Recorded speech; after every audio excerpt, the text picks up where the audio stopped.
Sa mundong puno ng ilaw, kamera, at ingay, si Freya Sanchez ang pinakakinang na bituin, maganda, mayaman, at hinahangaan ng buong mundo. Ngunit sa dilim ng kanyang pagod, isang lalaking hindi niya inaasahan ang tatama sa landas niya, Samuel Trinidad, ang sindikatong leon na nagnanakaw sa mga kurap para tulungan ang mahihirap. Isang buwan, isang kontrata, isang pusong maaaring manakaw. Nagsimula ang gabi sa maliwanag na spotlight, hindi sa kanya, kundi sa paparazzi na sabik kumuha ng litrato sa bawat galaw ng mga bisita. Pero para kay Freya Sanchez, 27, world-famous supermodel, hindi na bago ang ganitong eksena. Bumukas ang pinto ng kanyang limusin at bumaba siya.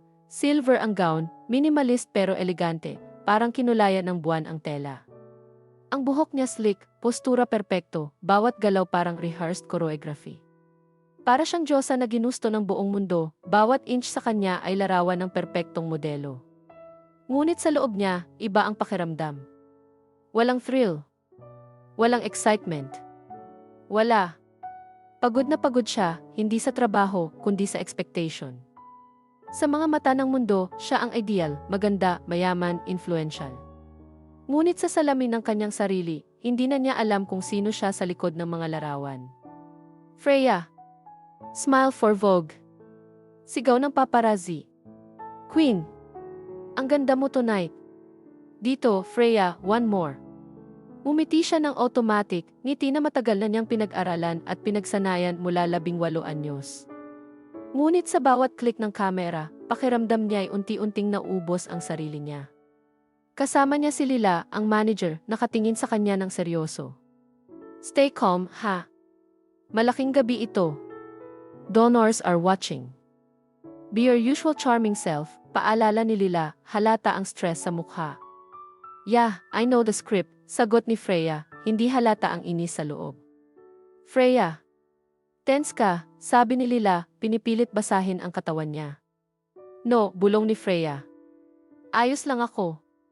Ngunit sa loob niya, may kumikiliti na irita, isang halo ng pagod at pagkasuklam sa glamour na palibot niya. Sa loob ng hotel ballroom, chandeliers kumikislap na parang constellation. Ang paligid, puno ng pinakamayamang tao, politiko, CEO, socialites, foreign investors. Nakangiti, nakatingin, halos sinusuri ang bawat galaw niya. Para sa isang sandali, naramdaman ni Freya ang bigat ng pagkakatrophy niya. Ladies and gentlemen, the incomparable Freya Sanchez. Pinalakpakan siya, ilang whistling ang sumabay. Ngunit sa loob, gusto niyang sumigaw. Stop looking at me like I'm a product. Lumakad siya sa reserve table at umupo ng maayos. Champagne agad inihain, pero pinawalan niya, hindi niya kailangan ng alkohol para mag-appear charming. Katabi niya si Carlo, kaibigan at kumodel. Okay ka lang ba? Bulong nito. No, honest niyang sagot. Pero heto na naman tayo sa world na to. Same, tawa ni Carlo. At least. For the kids, di ba? Yeah, buntong hininga niya. Always for the kids. Habang nagsisimula ang programa, performances, speeches, at iba't ibang acts, ramdam niya ang lumalakas na pressure. Kailangan perpekto ang imahe. Kailangan spotless ang reputation. Kailangan maging manikin sa mundo ng fashion. Nakakapagod. Nakakawala ng sarili. Lila leaned in. Freya, next na kayo. Tumango siya pero sa loob nanlilimahid. Gusto niyang tumakbo. Tumahimik. Magpahinga. Pero hindi pwede. Hindi sa mundo na umaasa sa kanyang mukha, bawat hakbang, bawat smile. Hey, nudge Carlo. Don't overthink. You're Freya. You'll survive. I always do, sagot niya. But surviving isn't living. Carlo blinked. Wow ha. Deep. Shut up, Freya rolled her eyes, isang maliit na smile na hindi para sa iba kundi para sa sarili. Sa isang video na ipinakita sa ballroom, nakikita ang mga batang nakikinabang sa charity na sinuportahan niya, nakangiti, natututo, naglalaro. Biglang lumambot ang dibdib niya. Ito ang dahilan kung bakit pumapayag siya sa ganitong mundo, sa kabila ng glamour at pretense, may purpose. For them, bulong niya sa sarili. Carlo nodded. Always. Tumayo siya at naglakad papunta sa stage. Professional ang aura, graceful, elegant, queen-like. Bawat hakbang mabigat, bawat mata nakatingin. Sa spotlight, naramdaman niyang malambot ang init sa balat niya. Bawat mata sa audience, inaasahan ang perfection. Ngunit sa isang split second, tumigil ang tingin niya sa isang lalaki sa dulo ng ballroom, tall, calm, sharp-eyed, nakatingin lang sa kanya. Hindi pumapalakpak. Hindi ngumiti. Basta. Nanonood. At sa unang pagkakataon, nag-iba ang tibok ng puso ni Freya. Blink. Tumingin ulit siya. Pero nawala ang spotlight sa direksyon na iyon. Probably nothing. Probably just another rich stranger. Lumapit ang host sa stage. Miss Sanchez, ready? Tumango siya. Inside. Hindi siya ready. Pero may kakaibang pakiramdam, may humihila sa hangin, nag-iiba ang mundo niya ng dahan-dahan. At sa dilim ng ballroom, isang lalaki na may delikadong mga mata ay nakatingin, tila may intensyon ng baguhin ang kanyang mundo. Sa mundo ng mga negosyante, politiko, at mga taong nababalot ng ginto pero puno ng kasinungalingan, may isang pangalan na hindi lantad sa publiko, pero pabulong na kinatatakutan sa ilalim ng mga mesa ng kapangyarihan. Samuel Trinidad, 35. Binatang mayaman. Tahimik, matalino at misteryosong sobra para pagkatiwalaan ng kahit sino. Sa mata ng lipunan, isa siyang negosyante, real estate tycoon, hotel developer, philanthropic donor. Ngunit sa mundo ng mga kurap, siya ang shadow leon, ang pumatay ng takot sa mga politikong matagal nang naduduwal sa sariling kasinungalingan. Gabi. Isang abandonadong warehouse sa Valenzuela. Sa dilim, may 5 batang kinidnap ng sindikatong nagbebenta ng peking relief goods sa gobyerno. Ginagamit nila ang mga bata bilang props para sa photo ops ng mga corrupt officials. Hindi papayag si Samuel. Mula sa bubong, nakaluhod siya, suot ang all-black tactical gear, pero walang logo, kahit ang mga tauhan niya, walang pangalan, walang identity. Isang mababang bulong lang ang narinig nila mula kay Samuel. Walang papatayin kung hindi kinakailangan. Kunin ang mga bata. Ayaw kong matrauma sila. Sa liwanag ng moonlight, bumaba siya tulad ng anino. Isang guard ang sumugod. Isang mabilis na hamon, isang siko sa ulo, sabay hawak sa liig para mag-knockout. Tahimik. Walang dugo. Sir, secured na ang exit, sabi ng isa sa mga tauhan niya. Pumasok siya sa kwarto kung nasaan ang mga bata.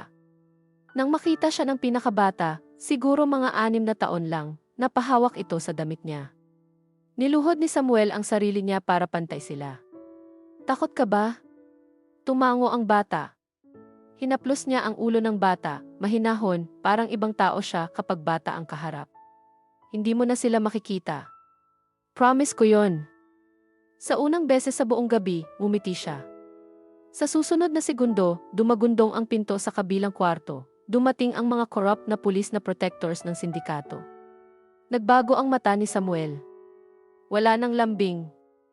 Wala nang ngiti. Isang mabangis na leon na ang humarap. 3 lalaking pulis na naka-civilian tumambad sa hallway. Trinidad. Puno ng galit ang tono ng isa.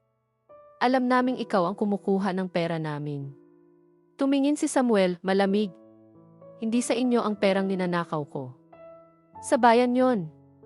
Hinugot ng isa ang baril, walang babala. Pero mas mabilis si Samuel, isang disarming move, binasag ang pulso ng lalaki, saka tinulak sa pader. Ang pangalawa, sinugod siya pero napasilip. Isang suntok sa sikmura. Isang hataw sa panga. Isang palo ng siko sa sentido. Laglag ang lalaki. Pero hindi niya sila pinatay. Hindi iyon ang style niya. Madumi lang ang mga pinapatay niya, mga drug lord, smugglers, traffickers. Ang mga pulis na ito, masama sila, pero may pamilya. Mas pipiliin niyang ipahiya sila kaysa ilibing. Sa huling lalaki, hinawakan niya ang kwelyo nito at bumulong malapit sa tenga. Sabihin sa amo mo, babawin ko lahat. Every peso. Every life you ruined. At binitawan niya ito parang basahan. Sa gitna ng madaling araw, dinala ni Samuel ang 5 bata sa isang sikretong safe house sa Antipolo na pag-aari niya. Pagpasok, sinalubong siya ng mga volunteer ng Hope for Tomorrow, isa sa pinakamalaking orphanage na secretly funded niya. Sir Samuel. Grabe, ang dami na namang. Walang press. Walang pangalan ko. Understood. Tumango ang volunteers. Habang inaalagaan ang mga bata, dumiretso si Samuel sa isang maliit na kusina at humigop ng kape latte na may sobrang pait dahil hindi talaga siya marunong magtimpla. Sa unang pagkakataon ngayong gabi, huminga siya ng malalim. Isa lang siyang tao pag nasa mga bata siya. Hindi siya takot, hindi siya galit. Doon lang siya nakakaramdam na buhay pa siya. Pero hindi siya nananatili. Hindi siya pwedeng mahulog sa ganoong comfort. Kinabukasan, nasa kanyang malawak na mansion siya sa Tagaytay, overlooking the lake, misty, tahimik tulad ng gusto niya. Pero hindi glamorous ang buhay niya. Hindi siya party boy. Hindi siya social media king. Wala nga siyang Instagram. Nasa gym siya, pawis, naka-combat pants at black sando. Habit niya ang 4 AM training, boxing, jiu-jitsu, weapons practice, hindi dahil gusto niya ng muscle, pero dahil kailangan niya sa trabaho. Pagpasok ng bodyguard niya si Marco, nagpahid siya ng towel sa mukha. Boss, may intel tayo. Hindi tumingin si Samuel. Nagpatuloy siya sa pag-wrap ng kamay. Sino naman ngayon? Yung isang senador na nag-funnel ng 800 million para daw sa fake feeding program. Umangat ang kilay ni Samuel. Location. Sa auction ng mga model sa Friday. Isa siya sa VIP donors. Tumigil si Samuel sa gitna ng pag-wrap. Auction. Hindi siya mahilig sa events. Hindi siya social butterfly. Hindi rin siya interesado sa mga babae dahil alam niyang wala siyang oras para sa relasyon. Wala ring ligtas na babae sa mundo niya. Pero kung naroon ang corrupt na senador, prepare the black suit, sabi niya. Attend ka, boss. Hindi makapaniwala si Marco. Kung nandoon si demonyo, pupunta rin ako. Pero hindi niya alam, hindi lang demonyo ang makakasalubong niya, kundi ang babae na unang babasag sa tahimik niyang mundo. Bago siya umalis, lumapit siya sa garden ng mansion, isang lugar na hindi alam ng kahit sinong tauhan niya na mahalaga sa kanya. Doon nakalibing ang kanyang nanay. Hinawakan niya ang maliit na bato na may nakaukit. Maria Trinidad, be kind even when the world isn't. Tahimik niyang binulungan. Magagawin ko ulit. Hindi ko alam kung kailan ako titigil. Pero hanggat kaya ko, kukunin ko balik ang ninakaw nila. At doon siya tumayo, matigas ang panga, malamig ang puso, at handang harapin ang isa na namang gabi ng panganib. Pero sa Friday night, hindi niya alam. Hindi pera, hindi misyon, at hindi galit ang mababago. Kundi puso niya. The curtains pulled back, and the lights hit Freya like a spotlight she never wanted. Nakasuot siya ng eleganteng gown na may slit, ang bawat galaw ay parang dumudulas ang tela sa balat niya. Stunning, yes. Pero kahit ganon, halata sa mata niya ang inis, ang pagkadismaya, ang pagod na matagal niyang tinatago. Hindi siya bagay sa auction stage. Hindi siya dapat binebenta kahit pa para sa charity. Pero heto na naman siya. Tahimik ang ballroom habang naglalakad siya papunta sa gitna. Walang tunog kundi ang alinggaw ng high heels niya sa marble floor. She forced a soft smile, yung tipong pang-cover ng magazine, pero may kalansay ng katotohanan sa likod. Dinampot niya ang mic. Magandang gabi po, panimula niya, steady ang boses, pero may bahagyang lamig. Alam ko pong marami sa inyo ang excited ngayong gabi. Pero aaminin ko, ako. Hindi masyado. Some guests chuckled. Others straightened in their seats. I've always believed in helping children, tuloy niya. Yun ang pinaka-importante sa lahat. Pero itong konsepto ng auction, huminga siya ng malalim, hindi ko talaga gusto. A few eyebrows raised. Some overlords shifted uncomfortably. But I'm here, she said with sincerity, because the kids need us more than is a pride does. So thank you sa pagpunta. Sana po, kung magbibid kayo, gawin ninyo dahil gusto niyong tumulong, not because you want to own me. Tumawa ng mahina ang audience. Pero ramdam nila ang pait sa sinabi niya. Sa sulok ng ballroom, may isang lalaking hindi natawa. Si Samuel Trinidad, tahimik, nakasandal sa upuan, at nakatitig lang sa kanya, parang may sinusuri, parang may hinahanap. At ang hindi alam ni Freya. Habang naglalakad siya papunta sa kabilang bahagi ng stage, sa unang beses sa buhay nito, may babaeng nakakuha ng atensyon niya. Samuel watched her with a focus he seldom used. Hindi dahil sa ganda niya, kahit totoo namang maganda siya. Hindi dahil sikat siya. Hindi dahil superstar siya. Pero dahil may apoy sa babae. At may pader. Isang kombinasyong bihira niya makita. She's irritated, bulong ng boses sa earpiece. Hindi siya pabor sa auction, bulong pa. Pero hindi iyon ang mahalaga kay Samuel. What mattered was, hindi niya kayang alisin ang tingin. The host stepped forward, overly enthusiastic. Ladies and gentlemen, simulan na natin ang pinaka-inaabangan ng gabi, the charity model auction. Starting with our brightest star, Miss Freya Sanchez. Thunderous applause. Freya didn't flinch. Parang manhid na siya sa lahat ng papuri. Starting bid, 500,000. Hands shot up instantly. 700,000. 1 million. 1.3 million. Freya kept a polite smile, pero ang isip niya tumatakbo.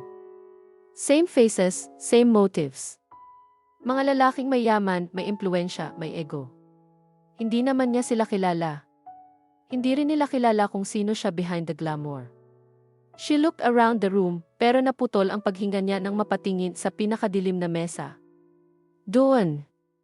Isang lalaking nakaupo ng diretsyo, walang ginagawa kundi tinititigan siya. Hindi siya kumukurap. Hindi rin bumiti. Just piercing stare that made her feel seen. Who is that? Hindi niya alam kung bakit, pero may init na dumaan sa liig niya papuntang dibdib. Binalik niya ang tingin sa host, halatang iniiwasan ang hindi niya maipaliwanag na kilabot. 2 million. 2.3 million. 2.5 million. The crowd was heating up. The host was thrilled. Freya was uncomfortable. She clasped her hands behind her back. Nakangiti pa rin siya, pero sa loob niya, ayaw na ayaw niya ito. And then, the ballroom fell into a hush. May tumunog na maliit na ding sa bidding screen sa gilid ng stage. Ang number appeared. 3.5 million, anonymous bidder. The guests murmured. Nagkatinginan ang iba. Freya blinked. Ano na naman to? The host laughed nervously, well. Mukhang may bigatin tayong bidder tonight. Any counter offers? 3.6 million. Sigaw ng isang business tycoon. But right after. 4 million, anonymous bidder. People gasped. Freya's brows knitted. Sino to?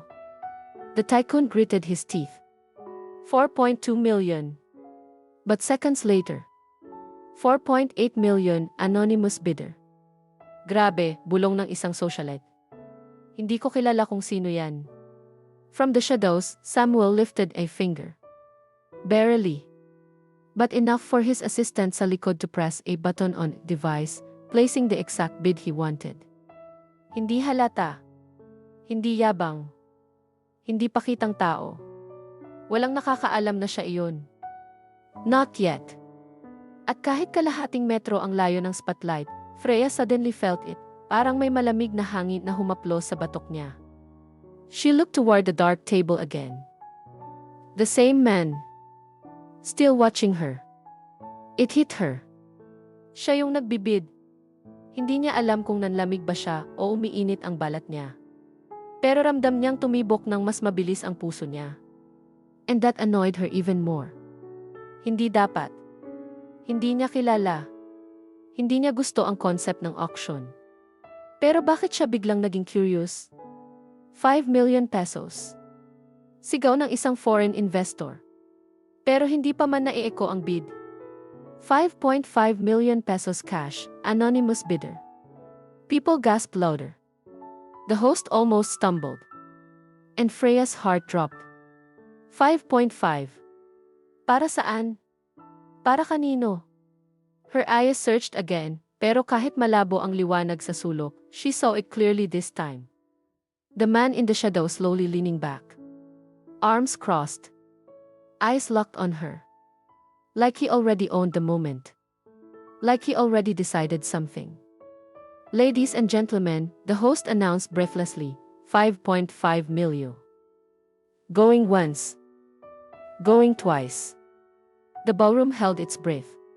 Freya felt her heartbeat in her throat. Sold. To our anonymous bidder. Thunderous applause erupted again. But Freya could barely hear it, barely felt anything.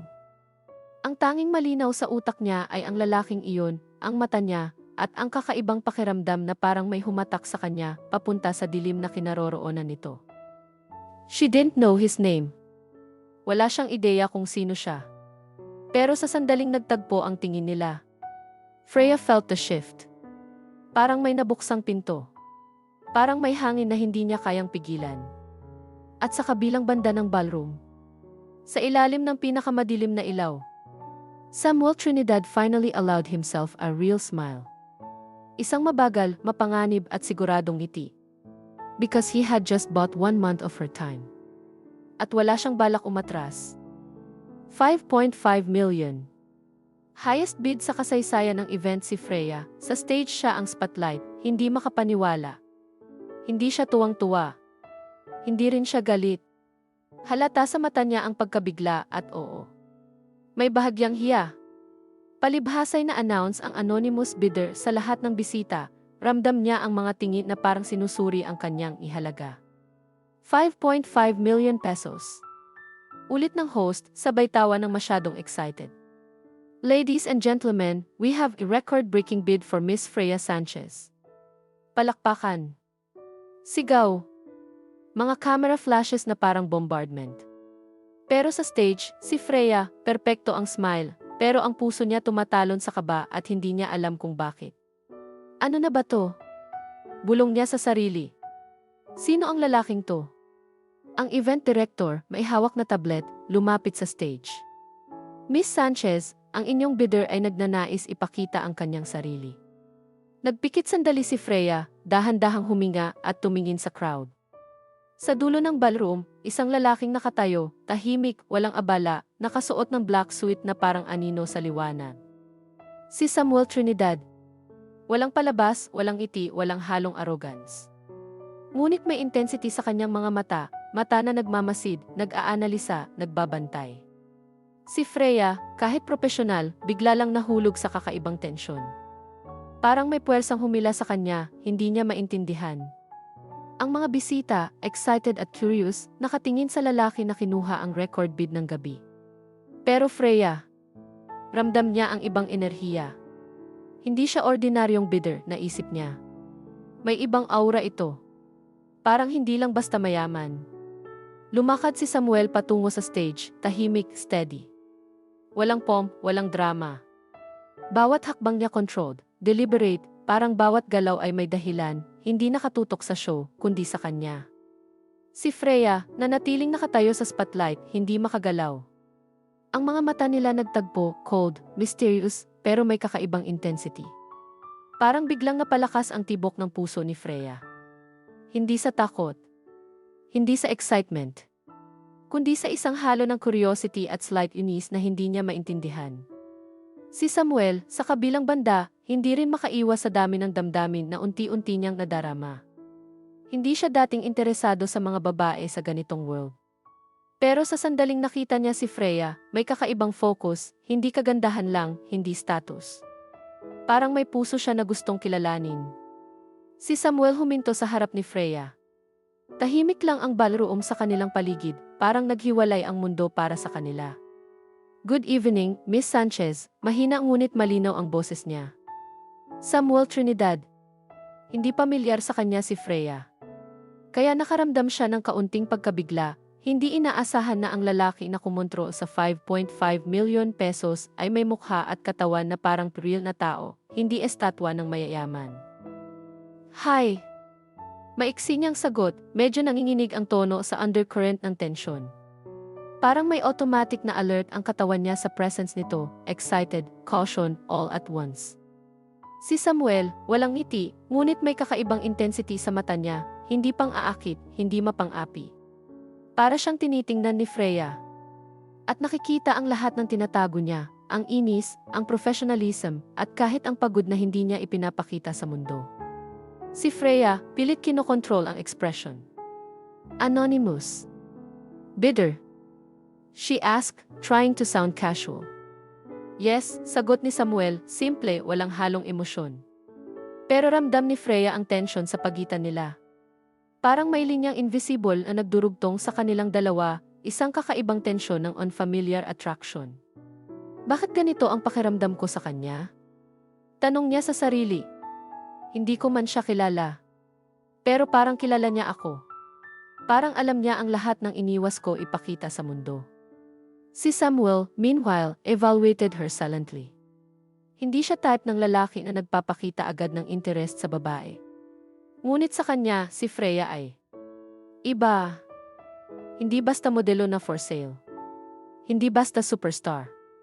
Parang tao na may prinsipyo, may puso, may paninindigan. Samuel extended his hand politely. Congratulations, ang simple niyang salita, pero may gravity. Freya, after a brief hesitation, shook it ang palad niya, firm, confident, pero hindi overbearing. Parang sinasabi nito, I see you. I respect you. Para sa isang sandali, tumigil ang mundo para sa kanila. Ang crowd, flashes, at musika, lahat parang naglaho. Si Freya, normally composed, naramdaman ang kakaibang tibok ng puso. Si Samuel, normally detached, naramdaman ang unang spark ng curiosity sa kanya sa loob ng maraming taon. At pareho nilang naramdaman, kahit hindi pa nagsisimula ang kahit ano, may tension at may kakaibang connection, isang simula ng isang buwan na magbabago sa dalawa. Tahimik ang maliit na conference room sa loob ng luxury resort kung saan idaraos ang exclusive post-auction signing. Ang ilaw ay malambot, warm white at naglalaro sa ibabaw ng polished wood table. May ilang documents, isang pen at 2 baso ng tubig. Simple.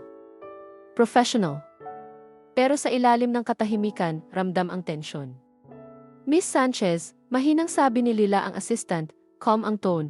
Ito po ang kontrata para sa inyong 1-month exclusive companionship as per auction rules. Maaari po ninyong basahin muna bago pumirma. Lumapit si Freya, kinuha ang folder. Tahimik siyang nagbukas, nilapitan ang bawat pahina at nagbasa ng mabagal. Nakaramdam siya ng pressure, hindi lang dahil sa legalities, kundi dahil sa reality ng gabi. Ang isa sa pinaka-mysterious na lalaki sa bansa, ang pinakamahalagang bidder ng auction, ay nakatitig sa kanya habang nagbabasa siya. So 1 month lang, bulong niya sa sarili, pilit pinipigilan ang frustration. Para sa charity, dagdag niya, pilit iniisip ang mga batang makikinabang. Tumango si Samuel, parang naramdaman ang conflict sa loob niya. Alam kong hindi madali, sabi niya, mahinahon. Pero bawat piso ay direktang mapupunta sa mga bata. Walang labis, walang kulang. Guaranteed. Hindi niya tinignan ang iba pang bisita. Para sa isang sandali, tila wala ng mundo kundi sila. Pagkatapos ng ilang minuto, napagdesisyonan ni Freya, nilagdaan niya ang kontrata. Malaking hapdi sa dibdib, pero tama ang pakiramdam.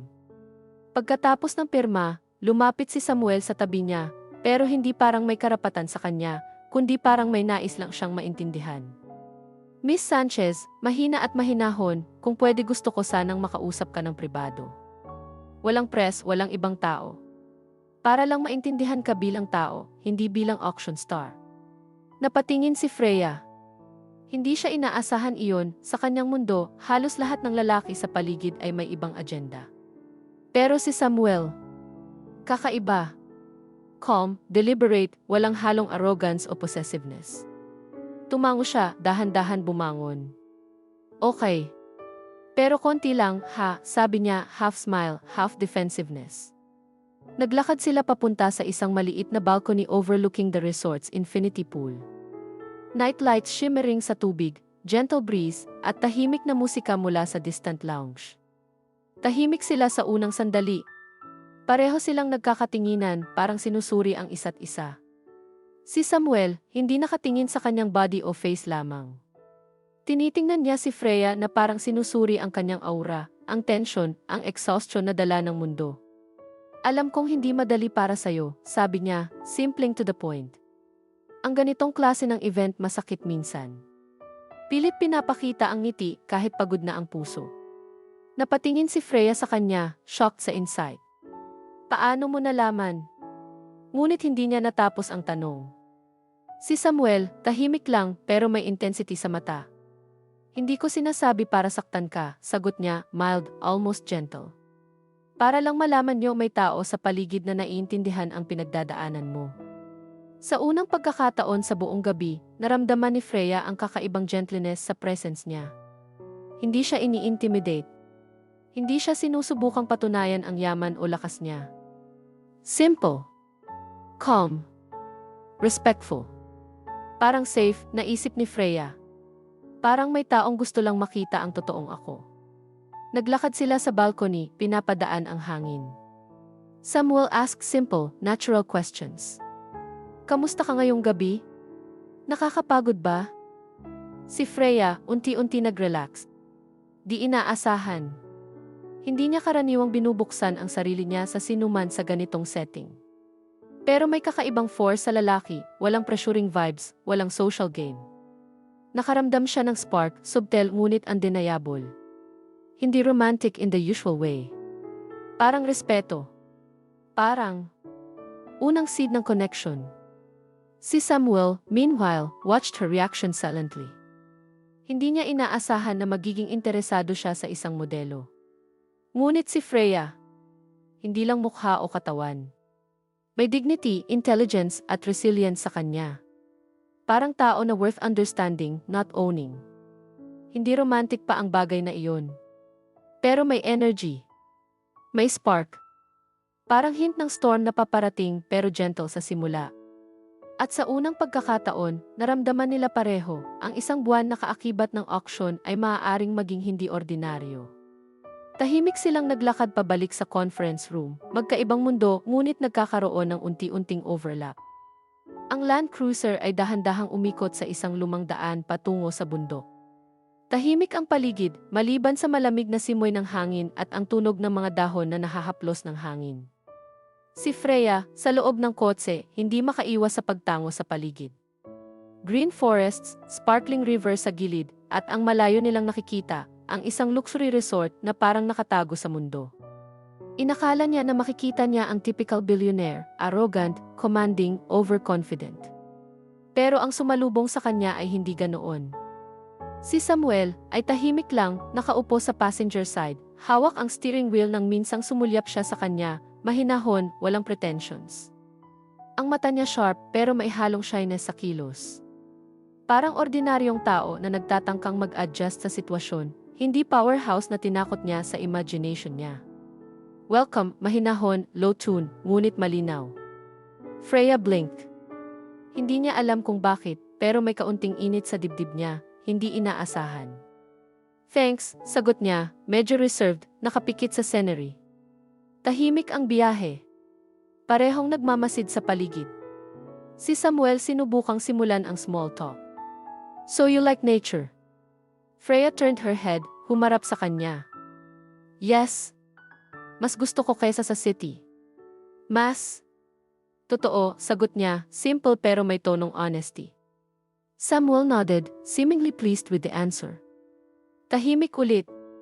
Pero ang tahimik na iyon ay puno ng tensyon, hindi uncomfortable, kundi curious, alert, at controlled.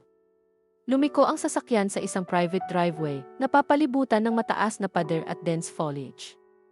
Pumasok sila sa main lobby, modern minimalist design, wood accents, floor-to-ceiling windows na tanaw ang bundok at lawa.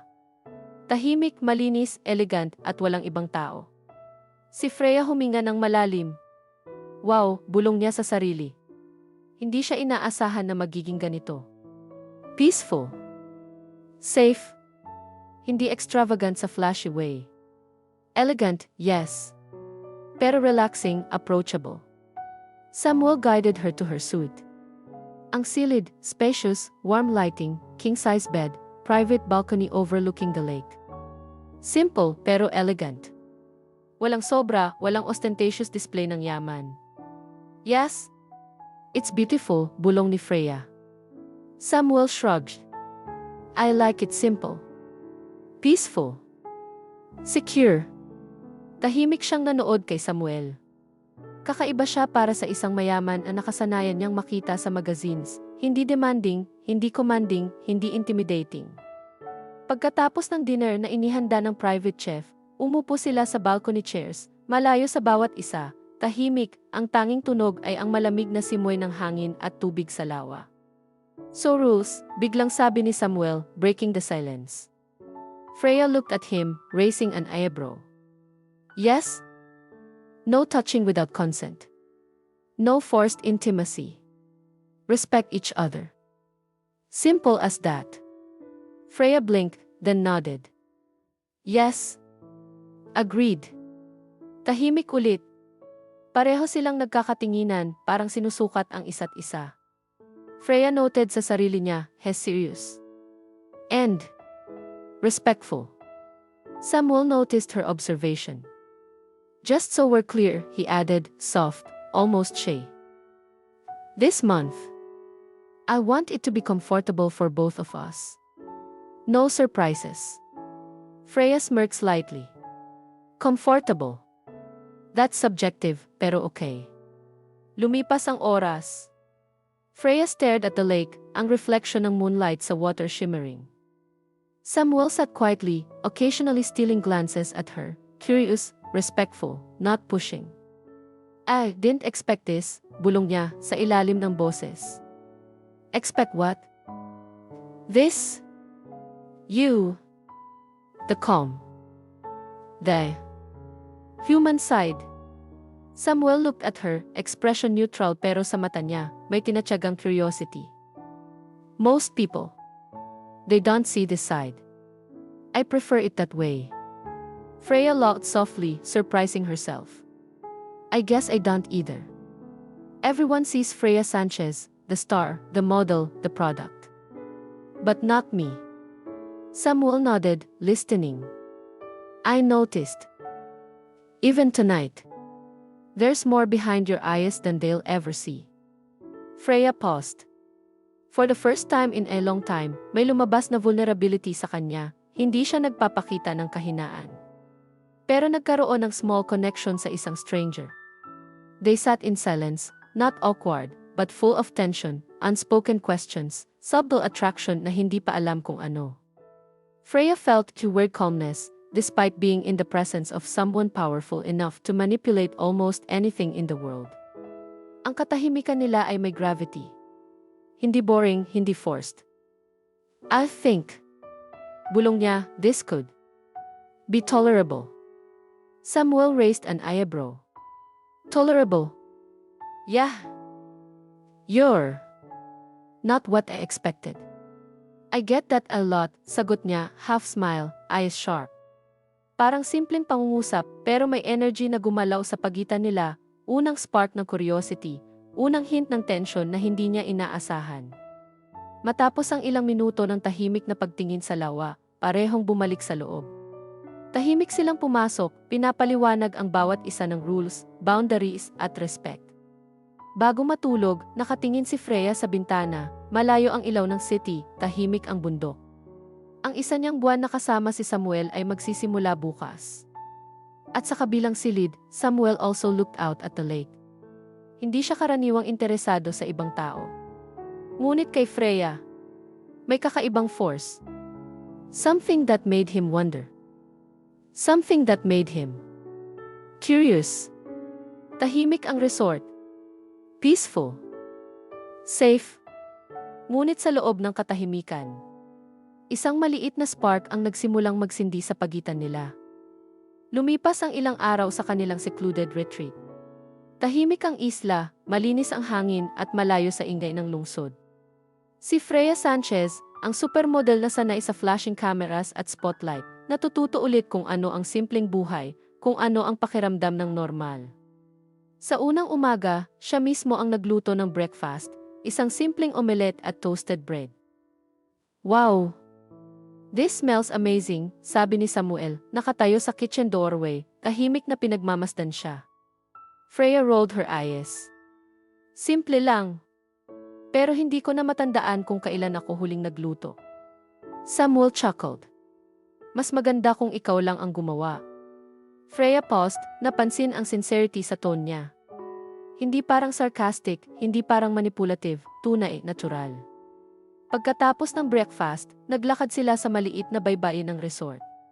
Si Samuel, hindi nagmamadali, ipinaliwanag ang bawat corner, hidden cove, freshwater stream, lumang puno na perfect sa hammock.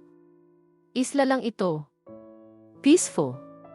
Walang socialites, walang press, walang paparazzi, sabi niya, eyes scanning the horizon. Freya looked around, napansin ang simplicity at beauty ng lugar. Parang ibang mundo, bulong niya. Exactly. Kaya dito ko iniimbak ang sarili ko. Kung gusto mo, pwede rin itong maging temporary escape mo. Freya smiled slightly. She had to admit. Kahit na hindi niya gusto ang ideya noong auction, ang presence ni Samuel at ang isla na ito. Nakaka-relax. Habang naglalakad, pareho silang tahimik pero hindi uncomfortable. Ang tahimik na iyon ay puno ng understanding. Pagkatapos ng hapon, naupo sila sa ilalim ng lumang puno, humahaplos ang hangin na mahina sa mukha nila. Gusto mo bang malaman kung bakit ako nagsimula sa well? Sa ginagawa ko? Tanong ni Samuel, ay serious. Freya looked at him, curious. Bakit hindi? Go ahead. Samuel sighed, tumingin sa dagat. Laking mahirap. Bata pa lang, nakita ko kung paano pinagsasamantalahan ng korap ang mahihirap. Mga politiko, businessmen. Iniwan ng tao sa kahirapan habang sila yumayaman. Freya listened intently. Lahat na nakikita mo sa headlines. Ang ilan sa kanila ay na-involve sa unethical na paraan. Pero, nobody does anything about it except me, dagdag niya, tone steady pero may bigat sa bawat salita. Freya's expression softened. Hindi niya inaasahan na makakarinig siya ng ganitong side ng isang misteryosong bilyonaryo. So you steal from them? She asked gently. Yeah. Robin Hood style. I take from the corrupt, give to those who really need it, charity, orphanages, foundations. Nobody sees it, that's how I like it. Freya paused, processing. Ang tipong tao na kilala sa buong mundo, feared, powerful. May puso pala. Alam mo, she said, mukha kang. Paradox. Lahat natatakot sa'yo sa media, pero sa personal, parang. Gentle ka. Para kang. Ibang tao. Samuel looked at her, a faint smile tugging at his lips. I guess I am, but people rarely get to see that side of me. Freya nodded, trying to hide the fascination in her eyes. Marami rin akong natutunan sa buhay. Na hindi lahat nakikita. Pero parang, ngayon, I can see why you do it. Samuel's gaze softened, pero may intensity pa rin sa mata niya. I want to make the world fair for those who can't fight back. That's it. Freya felt crack in her own walls, ang pagiging supermodel, ang pagiging Freya Sanchez na laging inaasahan, na lagi nasa stage. Suddenly, parang napalitan ng curiosity, empathy, at unspoken connection. Nagpatuloy silang maglakad sa kahabaan ng beach, tahimik pero hindi awkward. Pareho silang nagbabahagi ng simpleng kwento, unang memory sa school, childhood crush, unang pets. Si Freya, normally private, unti-unti nagbukas, napansin niyang hindi siya hinuhusgahan. Samuel, meanwhile, listened more than he spoke. Hindi siya nagpatong ng advice o lecture. Simpleng presence lang, attentive, respectful. You know, sabi ni Freya habang nakatingin sa sunset, parang hindi ko na naaalala kung kailan ako huling nagkaroon ng ganitong moment. Peaceful. Totoo. Walang expectations. Samuel looked at her, half smile. I know the feeling. People expect me to be dangerous, ruthless. But here, nobody expects anything. We can just be. Pagdating ng gabi, naupo sila sa terrace ng resort, overlooking the calm sea. Tahimik, hangin humahaplo sa mukha, ang mga bituin sumisilip sa himpapawid. Freya leaned back, relaxed for the first time in years. Thank you, bulong niya, eyes on the horizon. For what? For this? For letting me see that. Not everything has to be perfect. Not everything has to be for show. Samuel nodded, silently acknowledging her words. Tomorrow, we continue exploring. No cameras, no expectations.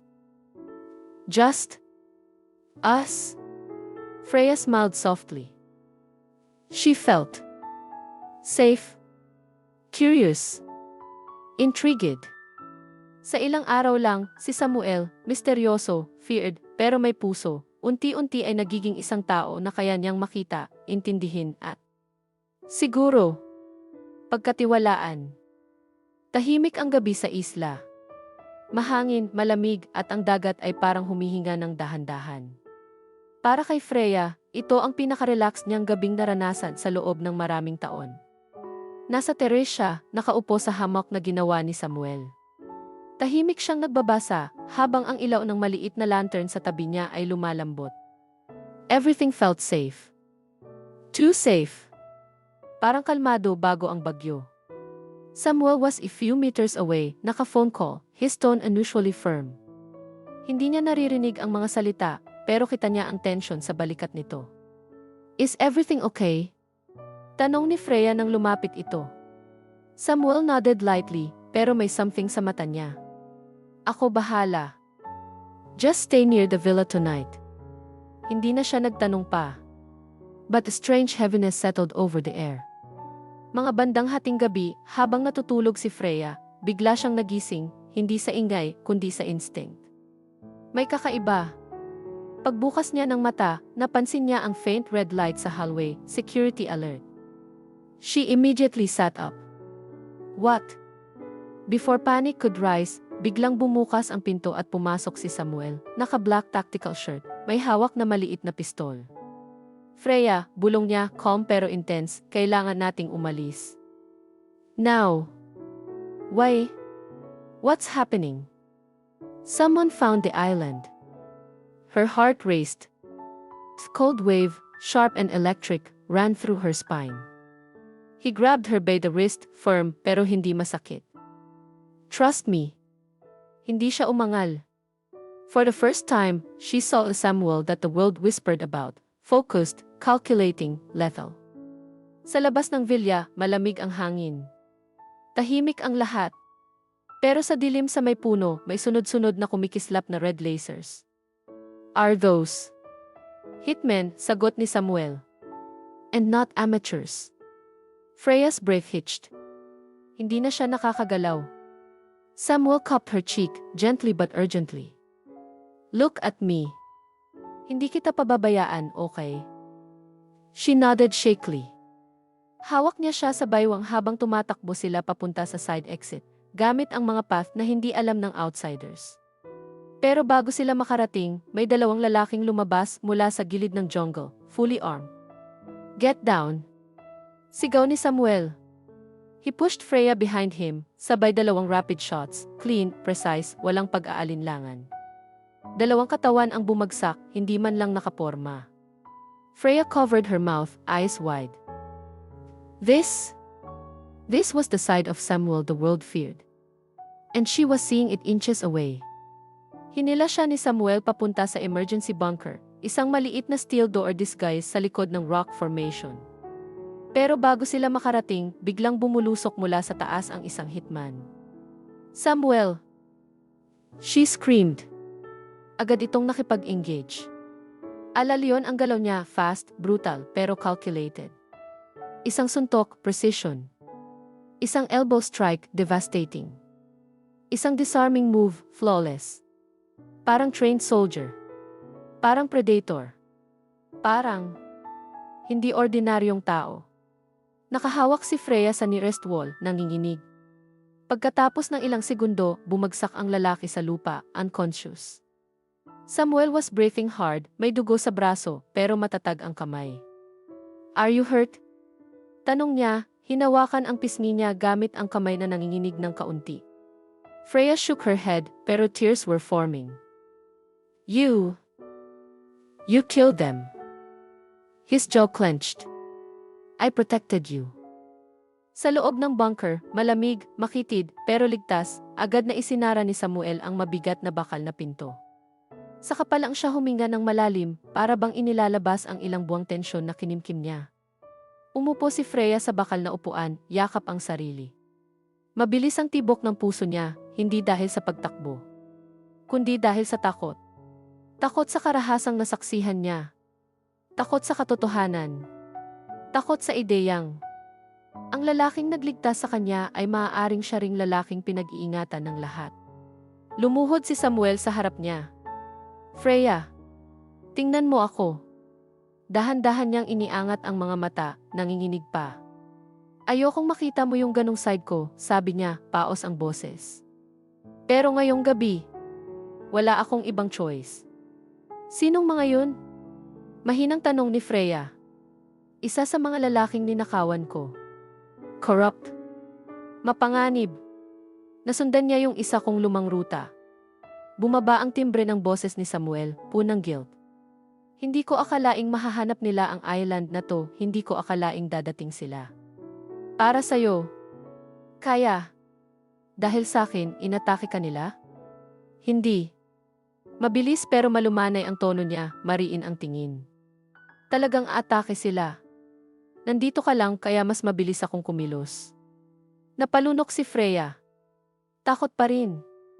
Pero, may halong kakaibang pakiramdam. Inilagay niya ang sarili sa panganib. Nasugatan siya. At pumatay ito, walang pagdadalawang isip para lamang iligtas siya. Sumandali ang katahimikan. Si Samuel, nakayuko, hinihingal, basang-basa sa responsibilidad. Si Freya, tahimik siyang pinagmamasdan, ang lalaking parang mabangis na leon kanina, pero ngayon. Parang aso na sugatan, nanginginig sa lamig ng ulan. Samuel, bulong niya. Dahan-dahan itong tumingala. Salamat sa pagligtas sa'kin. Isang malalim na hinga ang lumabas sa dibdib niya, parang nabawasan ng bigat. Safe ka na, sabi niya, halos pagod ang ngiti. Nag-alinlangan si Freya, pero iniabot niya ang kamay at marahang hinaplos ang gasgas sa braso nito. Napatigil si Samuel. Parang napako. Masakit ba? Konti, mahina niyang sagot, halos pa-whisper. Sa unang pagkakataon, nakita ni Freya hindi ang delikadong bilyonaryo, hindi ang sandata, hindi ang halimaw na sinasabi ng mundo. Kundi isang lalaki. Isang lalaking dumugo. Isang lalaking lumaban para sa kanya. Isang lalaking walang pag-aatubiling itinaya ang sarili. Hindi nawala ang takot niya. Pero may nadagdag. Paggalang. At isang bagay na nakakatakot pang kilalanin. Pagtitiwala. Tahimik ang umaga. Walang malalakas na alon, walang mga ibong maingay. Pero para kay Freya, pakiramdam niya ang buong isla ay humihinga ng mabigat. Hindi dahil sa hangin, kundi dahil sa bigat na iniwan ng kagabi. Nagising siya sa loob ng safe room, malamig ang aircon, pero mas malamig ang alaala. Ang putok ng baril, ang mga anino ng mga lalaking pumasok, ang dugo sa braso ni Samuel. Umupo siya ng dahan-dahan, magulo ang buhok, hindi mapakali ang puso. Sa sulok ng silid, kumikislap ang maliliit na pulang ilaw ng security system, stable na, walang threat. Pero hindi iyon ang nagpapabilis sa tibok ng puso niya. Ang kawalan ni Samuel. Agad siyang tumayo at binuksan ang pinto. Sa maliit na terrace ng bunker, nakita niya si Samuel, nakaupo sa stone railing, tahimik, nakayuko. Naka-black shirt siya, pero nakataas ang isang sleeve para matakpan ang sugat niya. Steady ang mga daliri niya habang iniikot ang bandage, pero halatang may kirot.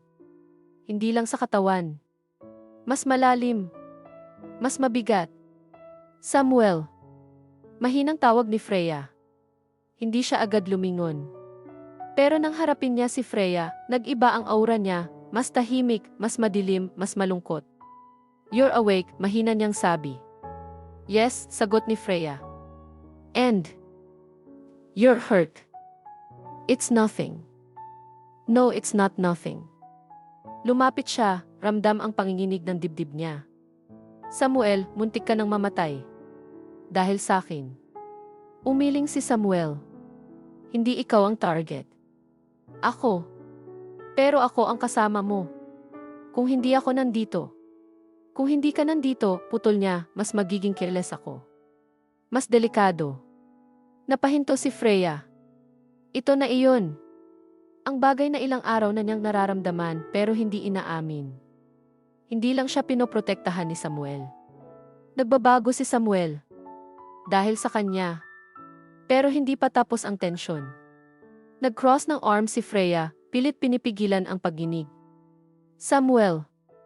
Anong klaseng buhay to? Laging may humahabol? Laging may gustong pumatay? Inilayo ni Samuel ang tingin. I told you, Vivay world is dangerous. And akala ko naiintindihan ko, bulong niya. Pero iba pala kapag nakita ko na ng harapan. Yung paraan ng pakikipaglaban mo kagabi. Hindi niya maituloy. Hindi niya ma-describe kung gaano kalupit at kahinahon ang nakita niyang leon kagabi.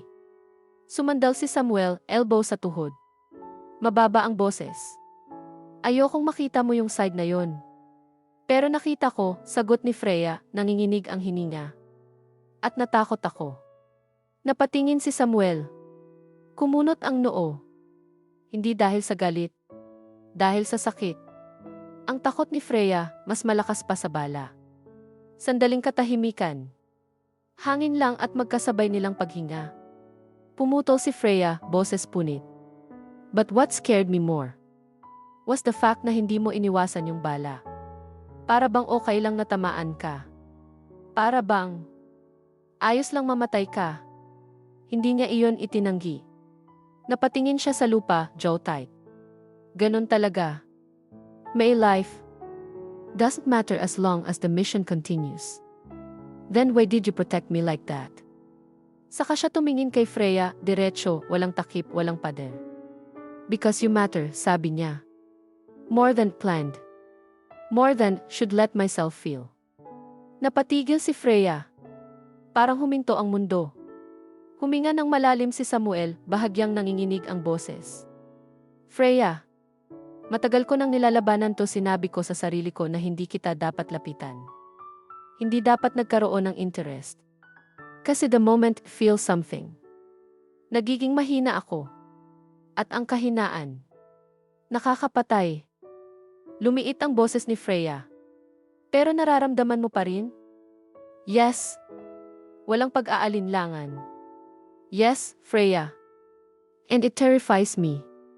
Napakagat si Freya sa labi. Hindi niya alam kung dapat ba siyang matuwa o matakot. Kasi pareho silang takot sa parehong dahilan. Samuel. Lumapit siya ng isang hakbang. Natakot din ako. Lumambot ang mga mata ni Samuel. What are you scared of? Sa'yo, amin niya. Sa mundo mo. Sa posibilidad na malunod ako sa isang bagay na hindi ko naiintindihan. Nilagay niya ang kamay sa dibdib niya. Pero natatakot din ako kasi. May nararamdaman ako na hindi ko dapat naramdaman. Na hindi ko in-expect. Sumikip ang lalamunan ni Samuel, parang may gustong sabihin pero hindi masabi.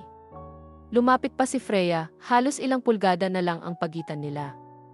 Last night, when you protected me. Hindi lang ako natakot. Huminga siya ng malalim. I was worried about you. Halos marinig niya ang biglang paghugot ng hininga ni Samuel. And that's the problem, dagdag ni Freya. I care. And I don't know if it's good. Or a mistake. Tumayo si Samuel, mabagal, marahan, towering over her pero hindi nakakatakot. Gentle. Fragile. Inabot niya ang pisngi ni Freya, magaan, maingat, para bang natatakot din siyang masaktan siya kahit sa simpleng haplos. Freya. Paos raw, totoo. Ayokong masaktan ka. You didn't, bulong niya. You saved me. Nagtama ang mga mata nila. Uminit ang paligid kahit malamig ang hangin. Dahan-dahan silang lumapit, unti-unti, halos nagtatama ang ilong, nag-aabot ang hininga. Hinaplos ni Samuel ang batok niya. Inilapat ni Freya ang mga palad sa dibdib niya. Malapit na. Sobrang lapit na. Pero pareho silang huminto. Pumikit si Freya, idinikit ang noo niya sa noo ni Samuel. I don't want our first kiss to happen like this. Habang takot pa ako. Tumango si Samuel. Hinaplos ang buhok niya at hinalikan siya sa noo, banayad, mariin, puno ng pangako. I'll wait, bulong niya. No rush. No pressure. No mistakes. Huminga si Freya ng malalim, halo ng ginhawa at pananabik. At sa gitna ng tahimik na umaga, sa pagitan ng takot at katotohanan, nakahanap sila ng isang bagay na mas malalim kaysa sa halik. Natagpuan nila ang isa't isa. Natapos ang 30 araw na parang isang mahaba, magulong panaginip para kay Freya. Isang buwan kasama ang isang lalaking hindi niya naisip na papasok sa buhay niya, lalo na sa ganitong paraan. Sa loob ng private island ni Samuel, nasanay siya sa amoy ng dagat sa umaga, sa katahimikan ng gabi, at sa presensya ng isang taong hindi niya maintindihan pero hindi rin niya kayang layuan. At ngayong dumating na ang huling araw. Para siyang may mabigat na bato sa dibdib. Maaga siyang nagising. Hindi dahil sa alarm, kundi dahil sa kaba. Sa bintana ng villa, tanaw niya ang helipad, ang helicopter na maghahatid sa kanya pabalik sa Maynila. Ang pilot ay nakatayo na, naka-uniform, at parang naghihintay lang ng senyas na pwede na siyang sunduin. Napahigpit ang hawak niya sa tasa ng kape. Final day, bulong niya sa sarili, pilit nang umiti pero hindi umabot ang ngiti sa mata. Narinig niya ang mga yabag ni Samuel sa hallway bago pa siya lumapit sa dining area. Tahimik itong umupo sa tapat niya, suot ang simpleng itim na shirt. Pero kahit ganon ka-simple, may aura pa rin siyang parang every entrance niya ay may sariling background music. Good morning, mahinang bati niya. Hindi agad sumagot si Samuel. Tinitigan lang siya, pero hindi yung nakakatakot. Para bang sinusubukan niyang ukitin sa isip ang mukha niya, bawat detalye, bawat galaw. Good morning, sagot niya sa wakas, mababa ang boses, may mabigat na tinatago. Tahimik sila pareho. Hindi awkward. Pero masakit. Pagkatapos ng breakfast, sabay silang naglakad sa dalampasigan. Puno ng mga alon ang paligid, pero ang pagitan nila mas tahimik kaysa sa tubig. Bukas, wala ka na dito, mahina at mabagal na sabi ni Samuel. Yun ang usapan, sagot ni Freya, pilit na kalmado. Napahinto si Samuel. Kung ako lang ang masusunod. Ayoko pa sanang matapos to. Biglang kumirot ang sikmura niya. Huwag mo akong pahirapan, sagot ni Freya, habang iniiwas ang tingin. Hindi kita pinapahirapan. Lumapit ito pero hindi humawak. Binibigyan lang kita ng totoo. Huminga siya ng malalim. Samuel, this is temporary. Hindi dapat ako masanay sa'yo. Hindi dapat tayo. Tayo. Mabilis na ulit niya, may bahagyang ngiti na hindi niya maintindihan. Tayo pala, Freya. Napalunok siya. Nag-iba ang tibok ng puso niya. Mali lang yung choice of words ko. Hindi, sagot nito, seryoso. Tama. Pagbalik nila sa villa, naghanda siya ng gamit. Isa lang ang maleta niya, pero pakiramdam niya mabigat sa kamay, parang bawat damit sa loob ay may kasamang alaala. Pagbukas ng pinto. Si Samuel. Tahimik na nakasandal sa frame. Tapos ka na? Tanong niya. Yah. Tumango si Samuel. Freya, may kailangan tayong pag-usapan bago ka umalis. Sa terrace sila nag-usap. Malamig ang hangin pero mainit ang tensyon. Si Samuel nakatingin sa dagat. Si Freya nakatingin sa kamay niya. Kapag lumipad ka sa helicopter na yan, panimula ni Samuel, mabagal, mabigat. Hindi na kita hahabulin. Napatingin siya. Anong ibig mong sabihin? Kung pipiliin mong umalis, hindi kita susundan. Hindi kita at-pressure. Hindi kita kukulong sa kahit anong obligasyon o emosyon. Hindi niya nagustuhan ang sakit sa dibdib niya. Samuel. Pinutol siya nito. But if you come back. Huminga ito ng malalim, halos nanginginig ang boses kahit pinipigilan. If you come back, Freya. Akin ka. Hindi bilang pagmamay-ari. Hindi bilang kapalit sa kahit ano. Kundi bilang babae na kusang pumili sa akin. Nang Buong puso, dagdag ni Samuel, halos bulong. Tahimik. Yung uri ng katahimikan na kahit dagat, parang tumigil makipag-alon. Dumating ang oras ng pag-alis.